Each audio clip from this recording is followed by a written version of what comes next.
국제 축복 부부의 사랑 행위의 부조와 갈등. 특히 몸이 큰 서양인 남성과 비교적으로 몸이 작은 동양인 여성의 국제 축복 부부의 경우 가정 출발 당초에 부부의 성생활이 고통스럽다고 하는 경우가 있다.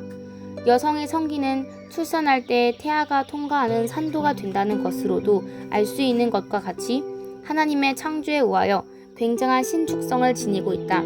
그러므로 부부의 성생활에서 처음에 고통을 느낀다고 해도 비교적으로 지극히 단기간이라 할 수 있다.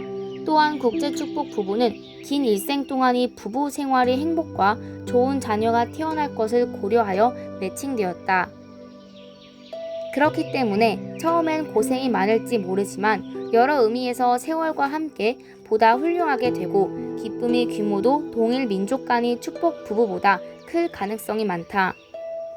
미래의 희망을 가지고 있으면 성적으로도 최고의 기쁨을 느낄 때가 반드시 온다.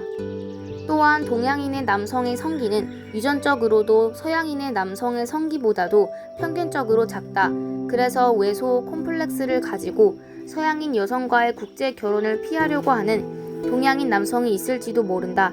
이 세상의 일본인 중에는 평균 이상으로 장대형의 성기를 가진 미국인인 남자 배우가 출연하는 음란 영화, 음란 잡지를 보고 그 영향을 받아서 외소 콤플렉스를 가지게 된 남자도 적지 않다고 한다. 그러나 여성기의 자극에 민감한 부부는 질 입구에서 4에서 5cm 이내의 입구 가까이에 집중하고 있기 때문에 여성이 성적으로 만족하기 위해서는 남성기가 서는 빈도와 단단함이 가장 문제가 되지 사이즈는 중요하지 않다고 성의학에서는 명확히 밝히고 있다.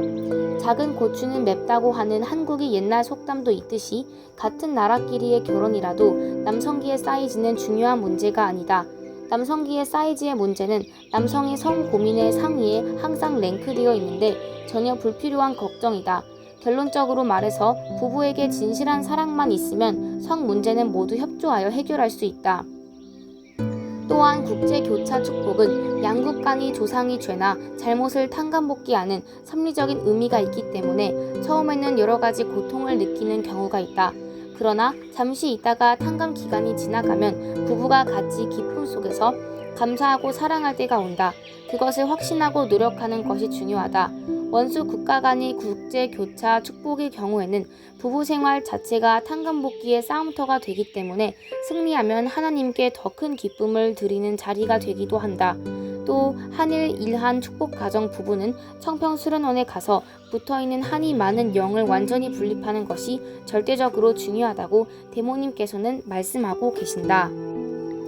육체의 죽음도 초월하는 축복 가정 부부의 사랑 행위. 하나님과 참 부모님께서는 축복 부부가 최고의 성적 기쁨이 극치를 느끼기를 원하신다.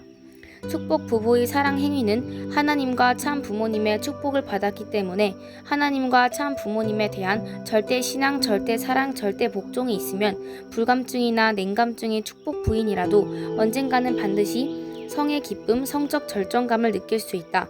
축복 결혼은 사후에도 계속되는 영원불변의 결혼이다.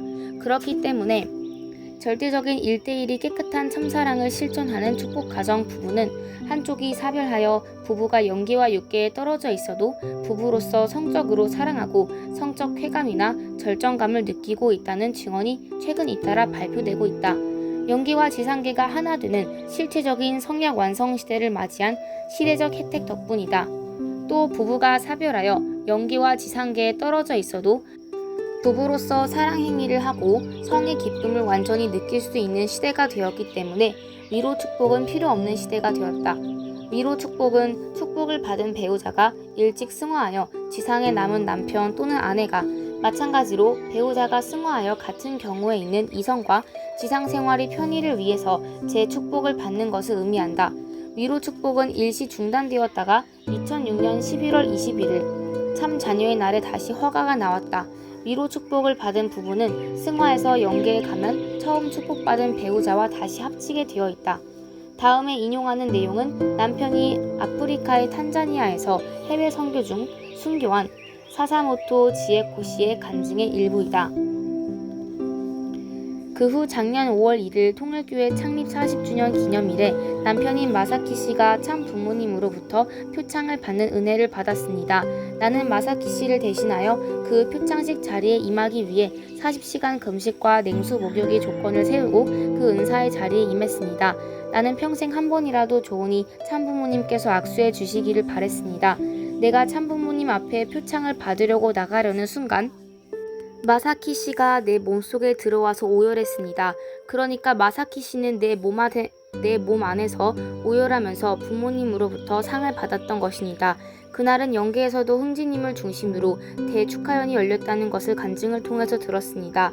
그 다음날 5월 2일에는 한남동 공간에 초대받아 선교사 일본 간부들과 함께 참 아버님으로부터 말씀을 들었습니다. 참 아버님께서는 언제나 하시는 것처럼 남자와 여자의 참사랑에 대해서 말씀하셨습니다.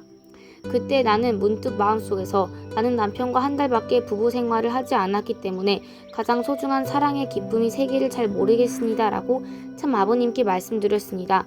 그날 밤 마사키 씨가 나를 만졌을 때는 정말 놀랐습니다. 그이가 승화한 후 처음 경험이었습니다. 마사키 씨에게도 나에게도 14년 만이었습니다. 나에게는 몸이 있지만 마사키 씨에게는 몸이 없기 때문에 제 육감과의 교류이었습니다. 그렇지만 그이가 나를 사랑해 줬기 때문에 이 나이가 되어서 처음으로 남자에게 사랑받는 성의 기쁨을 알 수가 있었습니다. 그이가 가까이 오면 특별한 영적인 바이브레이션이 있습니다. 자신의 몸이 피곤할 때 마사키 씨가 와서 마사지 해주기도 하고 몸을 풀어주기도 하는 것이 너무 기쁩니다. 아프리카에 돌아갔을 때 곽 선생님께 편지를 보냈습니다. 그 전에 러시아에서 보낸 위로 축복 희망 신청서를 취소하기 위해서였습니다. 이전에는 마사키 씨가 가까운 곳에 있다 해도 어떻게 할 수 없는 관계였습니다. 마사키 씨 자신이 저의 행복을 너무너무 원하여 위로 축복을 권했던 것입니다. 그러나 지금은 마사키 씨와 함께 생활할 수 있게 되었습니다. 하나님과 참 부모님께 아무리 감사해도 부족한 저희입니다. 그러자 그날 밤 한밤중인 1시 30분쯤 몸은 잠자고 있는 상태였습니다. 하지만 남편이 나타났습니다. 둘이서 손을 잡고 축복나무를 향해서 필사적으로 달리고 있었습니다. 그 도중에 남편이 오늘은 별로 시간이 없으니까 라고 말하더니 장면이 바뀌고 부부관계를 맺었습니다. 살아있을 때와 완전히 같은 감각이었습니다. 아니 그 이상이었을지도 모릅니다. 놀랐습니다.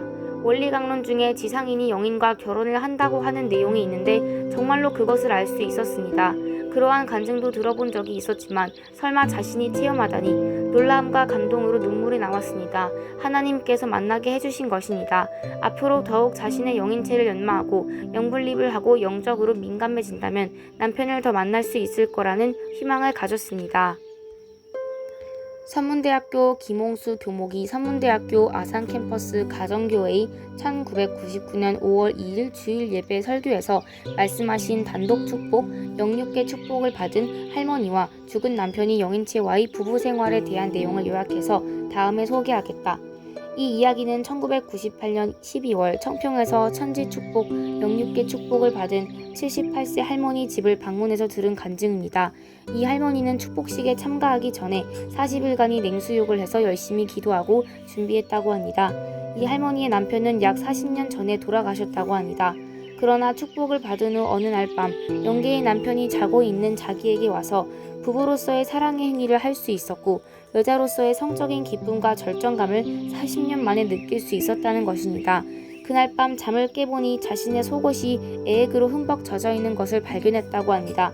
지상에서 축복을 받기 전에 죽은 남편이라도 아내가 참부모님을 믿고 지상에서 천지 축복을 받으면 영계와 지상계의 벽을 넘어서 다시 부부 생활의 기쁨을 느낄 수 있다는 꿈같은 기적이 지금 현실적으로 일어나고 있습니다.